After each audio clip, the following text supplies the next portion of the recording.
Irish Times this morning. It's obviously dominated the papers are this morning. Every paper dominated by the Champions Cup semi-finals. So it's McGrath and Lowe likely to miss out on showdown with Scarlets. That's a blow and a boost, almost in the same paragraph from Jerry Thorney in the Irish Times this morning. Liam Toland as well writing, Munster can trust their defence and their fitness. Some interesting stats coming into this game about Munster's defence, which we will put to Matty Williams when he is in studio. The Times Ireland edition there, I think. Yeah, there we are. That's the Irish Times that we've been talking about. Moving on to the Herald Sport this morning. Leinster bid to see off Welsh and reach fourth European final, possibly against the mighty men from Munster. It would just be amazing if we managed to get an All-Ireland final. And then inside, John Giles, I pick my Premier League team of the season. He's basing it, he says, on grafters and class acts. That's the John Giles philosophy. Shouldn't every Premier League team of the season be based on grafters and class acts? Keith Andrews picked Pope yesterday, Nick Pope and his team yesterday.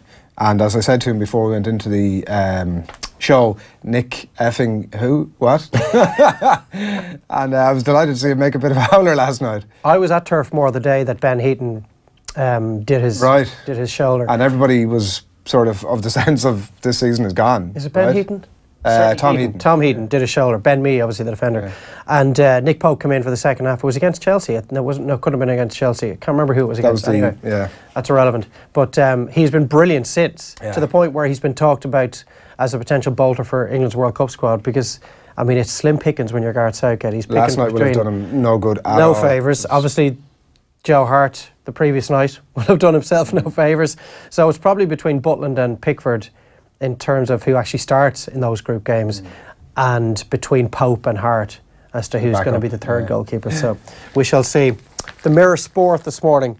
Moses comes up roses for Chelsea.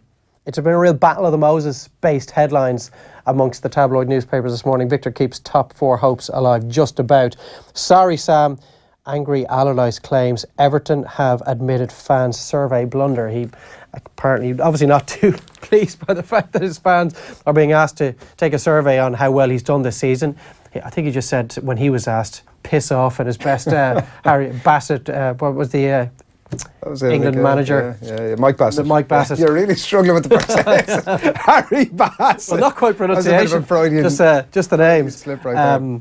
Piss off, I give myself an 11. Yeah. Which, you know, which Big Sam would. It also stuns nobody that Big Sam would reflect on himself that way. Absolutely. The back of the Irish Daily Star today. Alexis on his knees. Sanchez facing axe for Cup semi-final. Pogba is safe. There's a lot of talk. Alexis Sanchez will have to start on the bench at Wembley tomorrow as United take on Tottenham in their FA Cup semi-final. And some racing circles in mourning this morning because our Duke, a big loss to Jessica Harrington, died of a heart attack. The former, great horse, but the former Irish Grand National winner died yesterday, so I'm sure there'll be a lot of people with very happy memories of backing our Duke in the Irish National a few years back. And finally for me, the Sun this morning, a long way back. Saints losing hope. Southampton now 4 points adrift of Swansea in that final relegation place after drawing a blank at the King Power Stadium, and a long payback. Kev's own goal in Blues revenge. I think he's the fourth Irish player to have scored an own goal in the Premier League. Not a group that you kind of want to be part of. And Cup's not in the same league. Mauricio Pochettino saying, yes, it would be great to win an FA Cup if you're Tottenham, but it wouldn't quite bring them on as a club in the same way that emerging from what was the group of death in the Champions League this season did earlier in the campaign. Yeah, it's hard to know actually. We might talk to Kevin about it a bit later on, exactly how far along Tottenham have actually come from the season last year, where we kind of thought this is going to be a brand new Tottenham that we're going to see over the next few years. They're going to be competing very heavily for the Premier League and the Champions League, and we haven't really seen that this season. I don't know if well, they competed very well in the Champions League, obviously, and up to a point, they should have come through that first knockout round with Juventus. They're probably the better team for 60-70% of the tie. Just a couple of 10-minute spells killed them. But in the league, they've been a huge disappointment. And I don't think the FA Cup isn't going to brush over all of that, you know. No, I think they need a trophy, but I think they showed in Europe they've made progress, but they need to go an awful lot closer in the Premier League next season. The Irish Independent this morning here, the front page of the sports section. Dave mentioned the Moses reflections here. Moses 2, Pope 1. It says, the caption there on the photograph, a pretty witty one this morning that Dave isn't fully behind, but I mean, I get it. It's biblical reference. If Moses had scored both, I'd be applauding the headline. Yeah. Moses beats Pope. I mean, that would have been another option. Might be a bit too aggressive. Bit too aggressive. Henshaw returns to soften McGrath blows. We've been talking about there, Robbie Henshaw. The pride of Athlone, Dave, is back in that, looks to be back in that Leinster team. It's going to be named, I think, around midday today. So we'll see how that manifests over the next few hours. I thought that was you. Shoulder was myself, Robbie Henshaw, and John McCormack. That's sort of you're willing to put yourself in that bracket. Golden triangle, Dave. That's what people talk about. Henshaw and McCormack must be delighted with that. McCormack particularly. He's only been dead about 150 years. Stokes faces sack from Greek outfit for a week-long no-show. This is by Dan MacDonald, who was on the show last night and spoke a little bit about the latest unwanted twist in the career of Anthony Stokes. The front page of the Examiner this morning, it's Ronan O'Gara's piece here. Needless to say, for the weekend that's in it, he knows these two teams pretty well. Sentiment aside, Ronan O'Gara, if Racing front up, hang in there when the going gets tough, I fancy them. Now there's an inherent sort of flip side to that.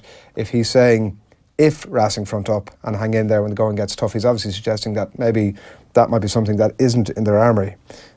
So his thoughts inside there today. And also value veteran Brendan O'Brien writes a piece inside on arguably the best bang for buck rugby import this country has made, and as you can see there's a picture there of Izzy Nasewa looking pretty sultry, so needless to say he gets his nod for that. David, did sort of, it's been discussed a little bit on various newspapers across the week with the week that's in it, and it sort of gets you thinking about, it's a difficult conversation to have because there's so many variables, but who exactly has been the most important import into Irish rugby?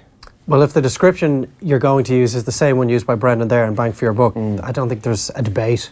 There's no debate, yeah. He's just so far ahead of anybody else that the four provinces have brought in over the last 15, 20 years in the professional era, because obviously he's never had to play international rugby while he's been at Leinster, so he's been available for the entire season. His injury profile is off the charts, and that's before we even mention his skill set. And the intelligence that he brought to Leinster and the cultural shift that he was able to bring to them, because he was one of the leading lights in trying to get Leinster from, you know, this stylish flair-based team that never quite got over the line to this hard-nosed, gritty, winning style mentality they've been able to bring in. So yeah, there's there's no contest. If you're looking at other guys that maybe have been around for a few years, obviously Dougie Howlett made a massive impact at Munster, and he was very much part of the culture down there, settled in very quickly to the point where he has still had a long-lasting influence on the province since retiring. And then you've got the one-offs. You've got the likes of Brad Thorne and John Langford and Munster would have been one that Quinny and most he would have been lads longer term. About, yeah, and Quinny would have talked about him in the same way that we just mentioned this day, where he would have given Munster a bit of a belief that they can win the big games. Ruan Pienaar obviously had a massive influence up in Ulster. Rocky Elsom. Yeah, he'd be like the one-offs, Rocky Elsom and Brad Thorne in particular. I do remember when Brad Thorne was signed by Leinster in the 2012 season, I'm going to say. I think it was the 2012 season, they beat Ulster in the final, that Jerry Thorney said, yeah, they just won the Heineken Cup. Right. Yeah. And it proved to be the case. Yeah. Devin Toner often talks about him as being the guy who sort of changed his career. Remember, Devin Toner used to be this really wiry, to be fair, he was a young fella at that stage too, really wiry player. I remember talking to him at the Europa Awards that year after they won, after the Brad Thorne year, and he spoke about the impact that he had on his career and like what he was doing in the gym while Devin was at home on the couch sort of having a bit of R&R, and Brad Thorne said to me, you need to pack that in, you need to get yourself down the gym, dude, and bulk up. Yeah.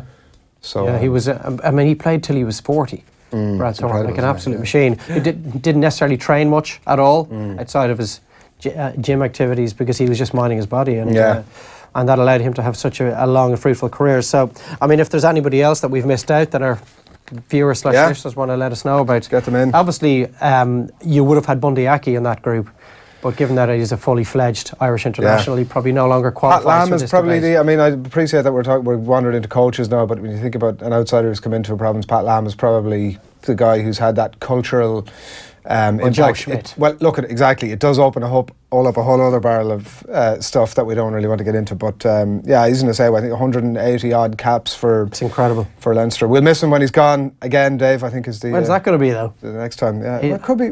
Could be at the end of this season, could it? Oh, you would hope not. Have you been alongside Easton Athawa recently? No. Unbelievable shape for a man of his age. Brian reckons it's he's incredible. losing the yard of pace, obviously. Well, you are going to when you're in your mid-30s. Happens to the best of us. But and he Glad you include did. yourself in that company. There was one or two times he got caught on the outside against Saracens, and he just didn't quite have the gas to stick with the ball carrier as he would have had in the past. But by the same token, for one of the Leinster tries. I'm not quite sure who finished it off. It might have been Luke McGrath in the semi-final. I might be wrong on that one, but he showed gas that I didn't think he had any longer in his career, to beat a couple of defenders on the outside as well with the ball. So maybe not as quick as he used to be, but who is at 35? Right, let's take a look at the Times Ireland edition now. It's more reflections on the rugby here, this time from Donncha Ryan, who has no regrets over his France move, and sure, why would he? And flying it over there, obviously, and a big say in the pool match as well. I know he didn't do very much in terms of media in the lead into that pool game, but he's across most of the pages today with various quotes about how he is looking forward to this game. That's the Times Ireland edition. In The Guardian here, more reflections on Mo Farah here, marathon Mo record holder Jones questions Farah's decision over his coach Alberto Salazar, and reflections too on last night's Chelsea win over Burnley. They're 2-1. Clarendon Blues. Moses keeps Chelsea's European hopes alive at Burnley as he celebrates there with his team, including I think Alvaro Morata, who was on the pitch at that point and then went off at some point later and threw a bit of a hissy fit because he wasn't too pleased to be getting out of there. He did miss an absolute sitter, mind you. It hasn't quite been proven yet whether Pope in fact got a tiniest of a bit of a glove on it, which would have deflected just past the post. It did seem to be that way on the replay, but having said all of that, there's no reason that Morata just shouldn't have absolutely buried the thing. Yeah, if you can give some credit to Nick Pope for getting a potential touch in it, fair enough, but I thought Morata's second touch just before he struck the shot was brilliant. Incredibly heavy. Oh, the one, sorry, I actually expected the keeper to come out of it. I was just thinking, where's the goalkeeper? He's clearly no intention of leaving his line. Watching the replay, I wasn't sure. It was a heavy touch, you're right. I wasn't sure, actually. First time I thought keeper should have come out, and then watching it I thought, if he comes out, he's going to be reaching the ball at the same time as Morata. Exactly. At which point, I mean, it's in the area. Oh no, for me, if he had left his line, he gets to it. Okay. So a bit of indecision maybe cost him, but if he got a touch and pushed it around the post, well, he'll have redeemed himself in that particular incident. But for the second goal, the Moses goal, caught at his near post, low to his left. It wasn't a great piece of goalkeeping. The Irish News we can take a quick look at now this morning. This is Daenerys, no flash in the pan. This is ahead of his fight against Carl Frampton, that fight on Saturday night. And Rodgers, I couldn't be happier at Celtic. And again, sure, why wouldn't it be? That's the Irish News this morning. In the Racing Post then, it's Cheltenham feels the heat after abandoning race.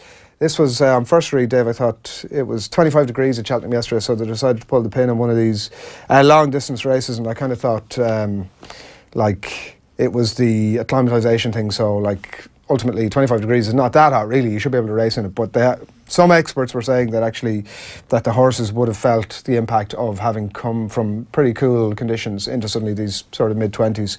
But there's a lot of people who, trainers and owners, who were pretty pissed that it didn't actually go ahead. They just thought, let's just crack on with the thing. But it seemed to be like, particularly with the ground as well, that it wouldn't have been all that forgiving with those conditions. Doubt race organisers make these decisions lightly.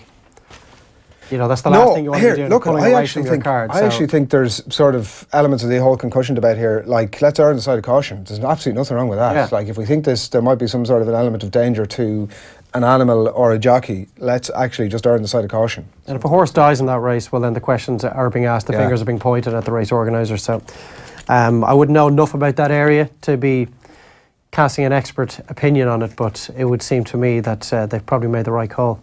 One quick look at a story we wanted to bring you from the 42.ie this morning, which is that the guy who beat Michael Connell pretty controversially in Rio, the Russian Nikitin, has signed for Top Rank, and it seems like they're going to get her on in 2019. So, I mean, it'll be set up as Connell clearly beat the guy that night, and so that's kind of the thing. It wasn't as if it was this really sort of very close contest that is going to be a brilliant fight necessarily if and when they do get it on professionally.